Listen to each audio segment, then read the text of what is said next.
Për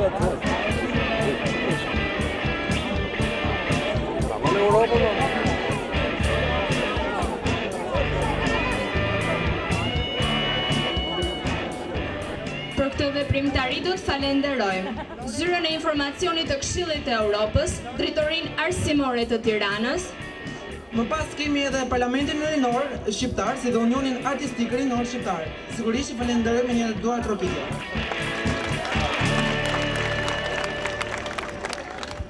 Këshilli i Evropës është organizata më e vjetër politike e kontinentit, e themeluar në vitin 1949 dhe që nga periudhë përmban gjirën e saj rreth 46 vende, mbulon rreth 800 milion banor dhe ka mbi 200 gjuhë të huaja të ndryshme. Këshilli i Evropës është organizata e parë politike e kontinentit e cila u ngrit me synimin për të ndërtuar dhe krijuar një paqe, demokraci dhe stabilitet në rajon mbas Evropës të djegur të shkatruar të luftës së dytë botërore. Rendre impossible la dictature, c'est aussi mettre un point final aux expulsions, aux évacuations, au malaxage inhumain des peuples, à la misère. C'est asseoir sur des fondations solides la démocratie européenne. Rendre impossible, impensable la détresse des millions de réfugiés. Supprimer les assassinats collectifs, les déportations, donner un foyer aux simples hommes, perpétuelles victimes des dictateurs et des belliqueux. Le Conseil de l'Europe s'est attaché aussi à résoudre l'affreux problème des réfugiés, horrible séquelle du nazisme, du fascisme et de la guerre. En avril 1951, la signature à Paris du plan Schuman marque une étape décisive dans la vie de l'Europe. Le charbon et l'acier de 6 États membres du Conseil sont mis en commun. La guerre est rendue impossible entre eux. Le contrôle démocratique est organisé. Union préface d'autres unions. Tuer les causes de mort, faire fleurir les sources de vie.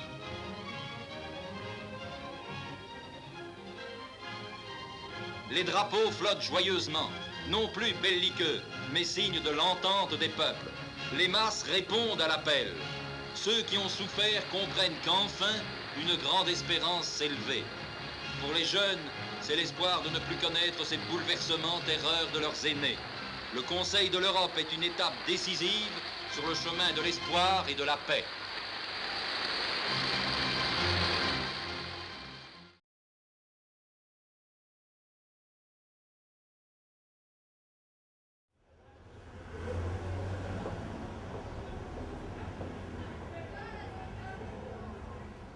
Momente kur kam hypur në tribun, përpara gjitha atyre delegacioneve që paraprakisht kishin shfaqur ato rezervat e tyre, por që gjithu bën bashk dhe befas ngritën me radhë dorën 1, 2, 3, 5, 10, 50, 100 qenë tepër të veçanta, më duket si isha përpara një pylli të madh të Europës, ku e ndjeja veten pjesë e saja dhe e ndjeja Shqipërinë pjesëmarrëse të vërtet në Këshillin e Europës që do të kishte një të ardhme të madhe. Një nga pikat më delikate të kushteve të Këshillit të Europës për futjen e Shqipërisë në këtë familje europiane ishte problemi i heqjes së dënimit me vdekje. Ky ishte një problem tepër i rëndësishëm, tepër delikat, dhe mua më është dashur të punoj shumë, të flas shumë për këtë gjë, e cila akoma diskutohet, por që është një vendim i marrë një herë për gjithmonë, i marrë në frymen e Europës, në shpirtin europian, që mbron jetën e njeriut si gjën më të çmuar të tij.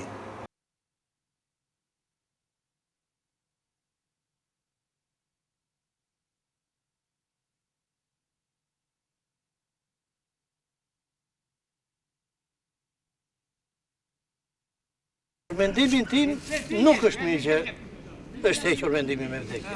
Sipas me dënimi me vdekje është shumë mirë që kanë bërë shumë mirë që kanë hequr. Është absurde domethënë që dënimi me vdekje këtu në këtë vend sot për sot Nuk duhet që të ekzistojnë. Nuk të ndihmoj dot. Është një temë e vështirë për mua. Unë jam dakord që ky dënim i vdekjes të hiqet, sepse me që ne aspirojmë të shkojmë në Evropë, sot tash 10 vjet, atëherë mendoj që kjo duhet bëhet.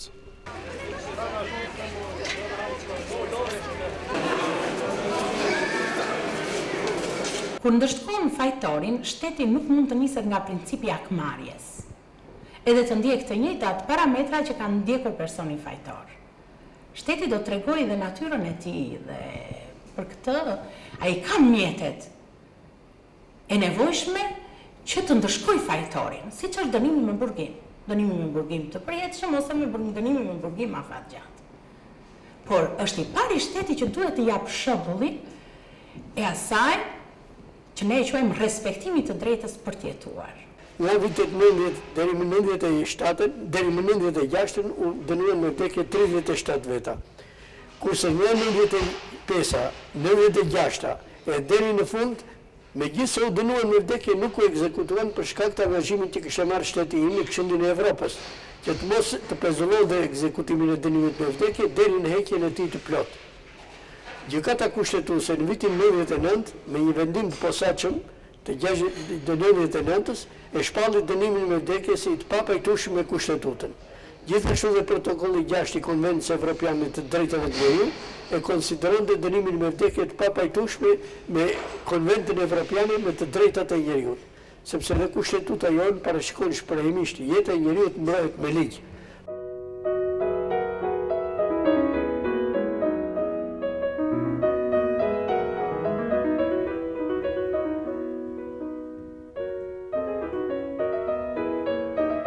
Ka qenë një objektiv politik, antarësimi i plot në Këshillin e Europës, i cili u arrit në vitin 1995, por ka qenë një periudhë shumë e ngjeshur, nganjëherë edhe dramatike, mënyra se si ecën negociata dhe si eci sidomos raportimi i parlamentarëve për Shqipërinë. Besoj që kjo ishte një shkollë, ishte një test, një provim i parë, që demokracia shqiptare e kaloi me sukses. Kishte për qenë provimi i fundit, sepse kjo demokraci u vu para sfida shumë të vështira në vitet në vijim.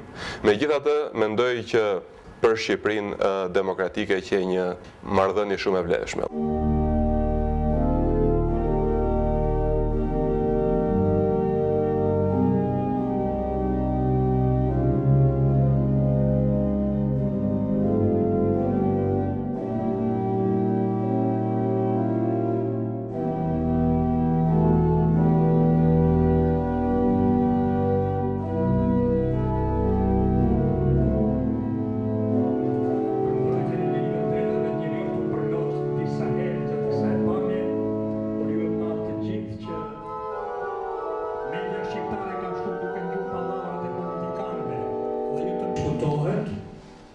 Në Shqipëri, fenomeni drejtave të njerëzit është i ri natyrisht. Ka 15 vjet që vetëm që flitet për të, ndërkohë që ka pasur një boshllëk tepër të madh. Dhe sigurisht boshllëku politik, social, ekonomik solli dhe boshllëkun mendor, kështu që së pari ne përpiqemi të konsolidojmë konceptin e drejtave të njerëzit, cilat janë të drejtat e njerëzit. Në këtë aspekt jemi akoma në fillim dhe prandaj puna jonë bëhet shumë e vështirë. Natyrisht, disa institucione të rëndësishme, siç është Këshilli i Evropës, kanë dhënë një ndihmë jashtëzakonisht të madhe, sidomos në lidhje me trajnimet, me edukimin, dhe edukimi natyrisht është bazë e këtij e krijimit të koncepteve të reja. Këshilli i Evropës ka qenë prezent në hap pas hapi, si thuash, me Shqipërinë që në momentet e para. Dhe është mjaft pozitive bashkëpunimi me të. Janë themelore për komunitetin e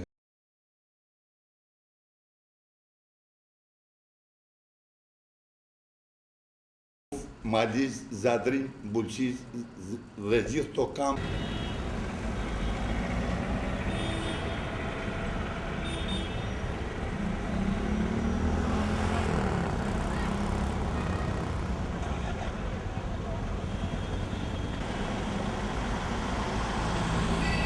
Kontributi i Këshillit të Evropës është i dallueshëm në disa aspekte, por më duhet të nënvizoj në mënyrë të veçantë ekspertizën e ekspertëve të Këshillit të Evropës lidhur me reformën legislative. Shumë prej ligjeve që ka sot Shqipëria mbajnë krahas ekspertëve shqiptar, kanë dhe kontributin e pamohshëm asistencën teknike të ofruar nga Këshilli i Evropës. Së dyti, dhe që është shumë e rëndësishme, është krijimi i shkollës së magjistraturës, e cila shënon një hop cilësor në rekrutimin e gjyqtarëve dhe të prokurorëve në sistemin e drejtësisë në Shqipëri. Shqipëria gjatë tyre viteve, duke qenë një antare e Këshillit të Evropës, ka plotësuar në mënyrë normale të gjitha detyrimin që rrjedhin nga kjo antarësi. Një prej tyre, një aspekt i rëndësishëm i këtij detyrimi është dhe fakti që Shqipëria, sidomos në fushën së drejtës, ka nënshkruar pothuajse të gjitha konventat, ka ratifikuar të gjitha konventat e Këshillit të Evropës.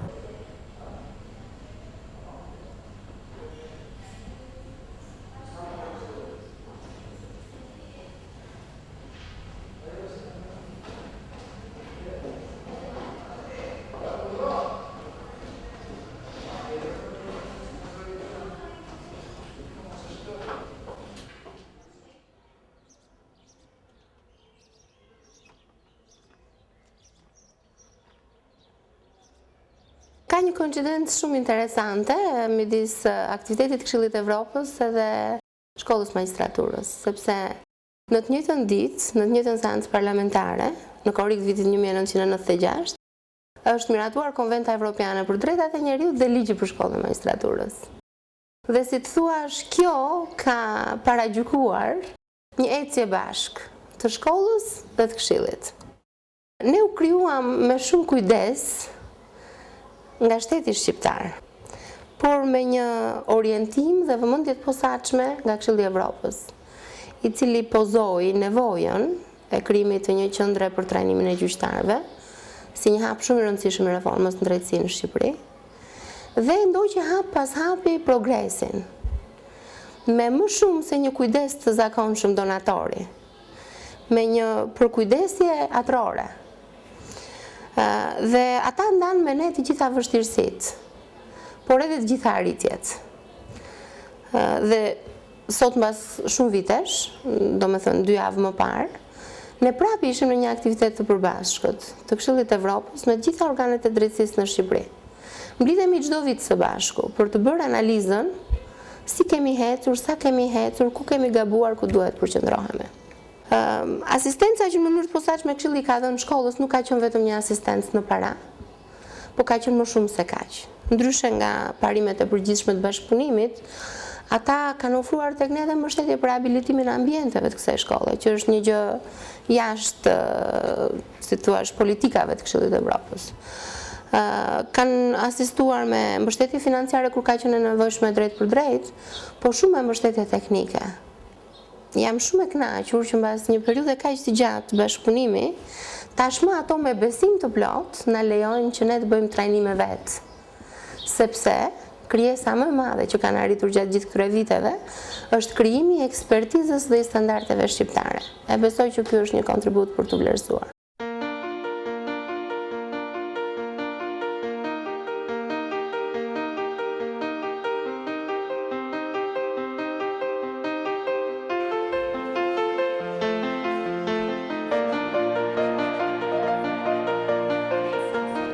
Antarësimi i Shqipërisë në Këshillin e Evropës në korrik të vitit 1995 presupozoi pjesëmarrjen e Shqipërisë në forumin rajonal dhe ndoshta edhe ndërkombëtarin që ka përpunuar standardet më të përparuara të drejtave të njeriut në nivel universal.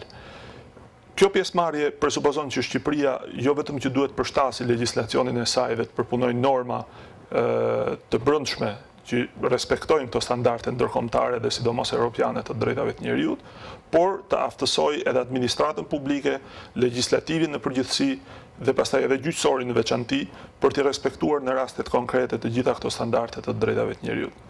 Që nga pjesëmarrja e Shqipërisë në Këshillin e Evropës, mund të thuhet që Shqipëria është bërë palë në konventat më kryesore që ka përpunuar kjo organizat për respektimin e drejtave të njerëzit, gjithashtu ka përpunuar norma të brendshme ku mjafton të përmend vetëm kushtetutën, por gjithsesi edhe të gjitha kodet e Republikës së Shqipërisë janë hartuar duke pasur parasysh këto standarde. Pra, për një respektim sa më efektiv nga pikpamja e legjislacionit.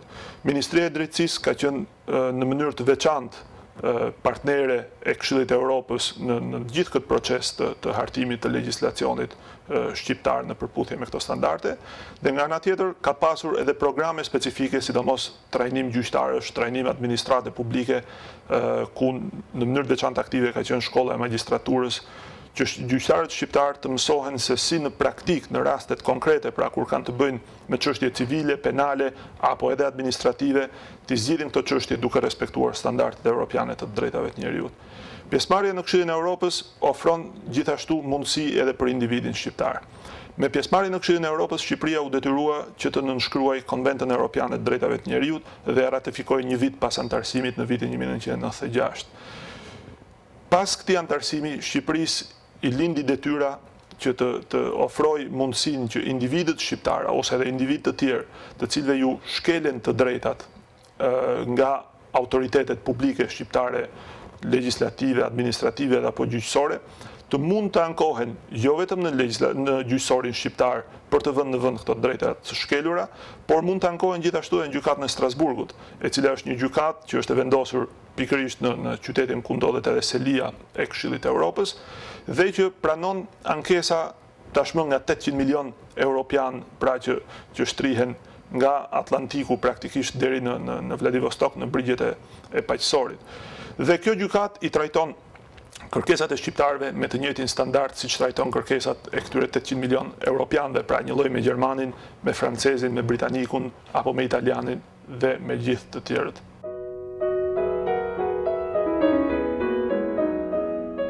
Pas luftës së dytë botërore, lindën një varg iniciativash për të paqëtuar Evropën. Dhe një nga këto iniciativa, MNZ dhe më me emër, erdhi nga Londra, të njërit për njerëzve të mëdhenj politik të shekullit 20, dhe ky ishte Winston Churchill, i cili në një fjalim të tij në shtator të vitit 1946 në Zürich të Zvicrës, promovoi për herë të parë idenë e Shteteve të Bashkuara të Evropës. L'heure de la dernière chance a sonné. Les jeunes, symboliquement, abattent les poteaux ou arrachent les barrières, mais les aînés, eux, doivent reprendre la tradition des coups de Nove et des brillants.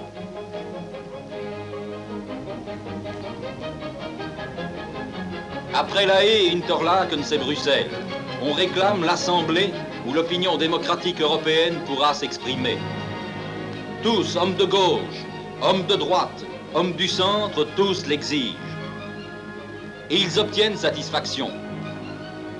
À Londres, le 5 mai 1949, les ministres des Affaires étrangères de 10 États européens signent le statut du Conseil de l'Europe.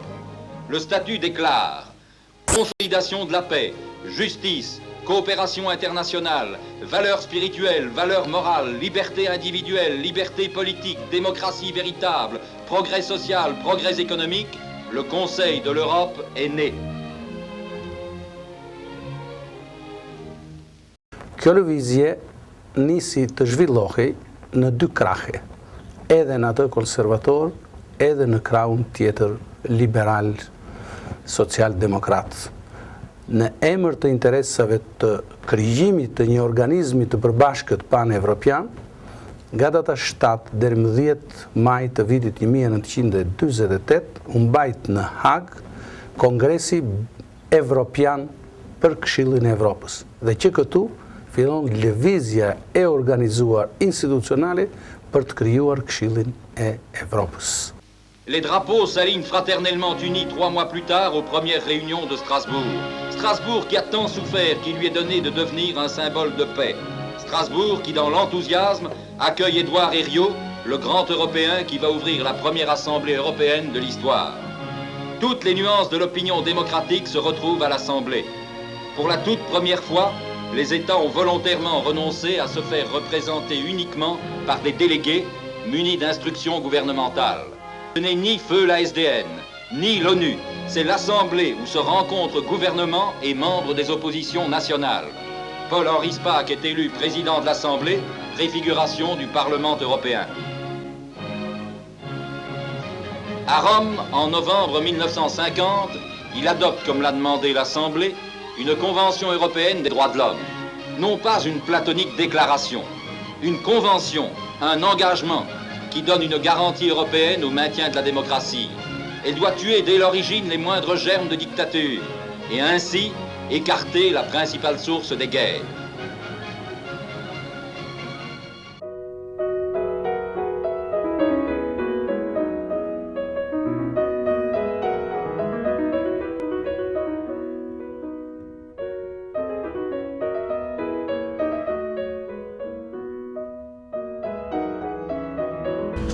Mund të them që Bashkia Kuçov në procesin e decentralizimit ka qenë si një indikator pozitiv në funksionet e reja që kemi marrë në këtë kuadër dhe vetë mirë menaxhimi i fondeve publike, artimi i buxheteve me pjesëmarrjen e qytetarëve, artimi i strategjisë së zhvillimit ekonomik dhe shumë projekteve të tjera tregon edhe një herë që ky proces dhe të gjitha bashkitë shqiptare i kanë mundësi dhe kapacitetet njerëzore për të realizuar këtë proces dhe për të qenë promotor të zhvillimit ekonomik të qyteteve të tyre.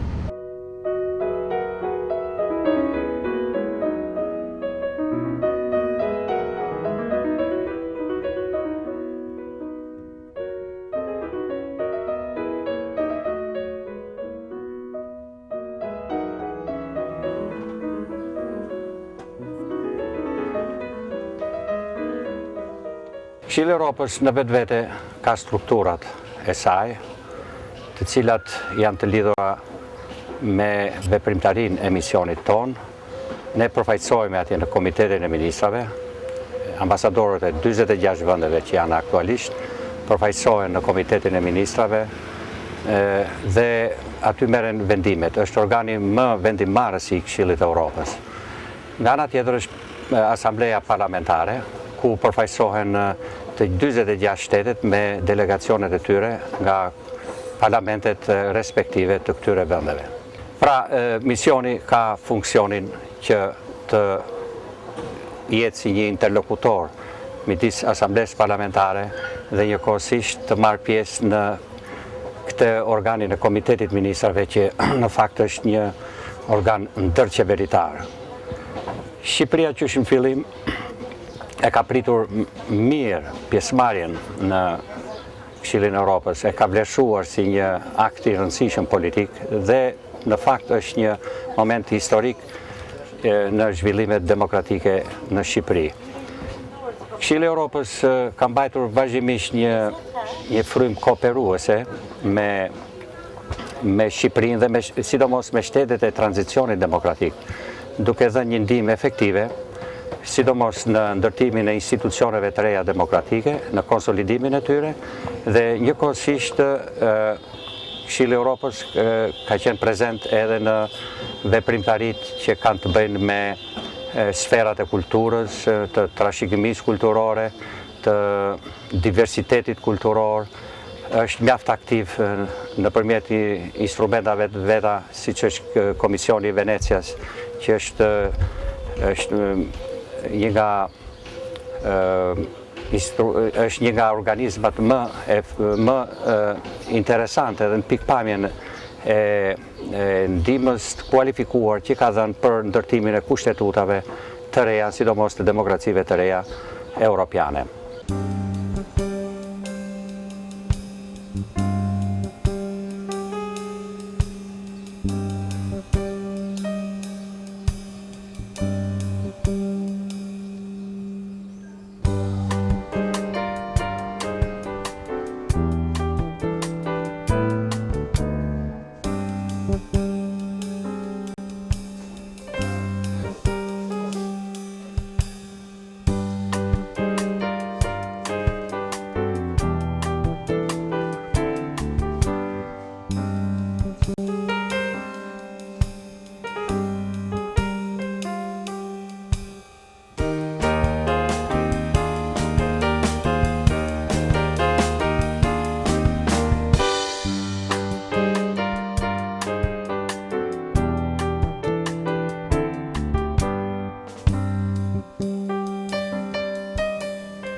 The Council of Europe has, of course, a very important role to play in Albania to build the future of this country.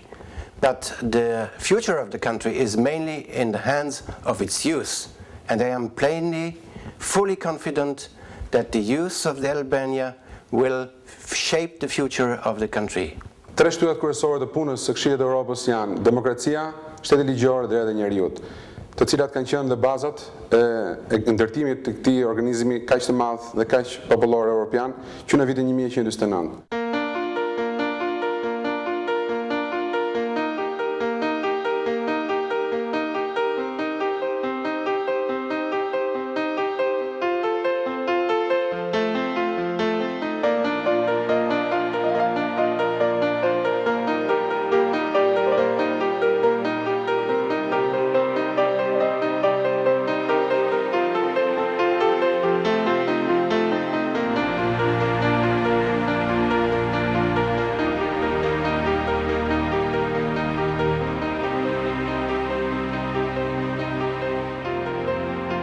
Well, I think the situation in Albania is very interesting. I've always taken a personal interest in events in Albania because I first visited Albania must be 10 or 12 years ago, and also I came here, I remember very well, in 1997 at the time of an election. I have a great affection for the Albanian people, and what I do is do my best to help Albanians. I say that because whoever is the government and whoever is the opposition, my hand is still a helping hand to Albania. I do not go around giving lectures. My job is to help the government, the opposition, or the opposition to work together in the interests of the people of Albania.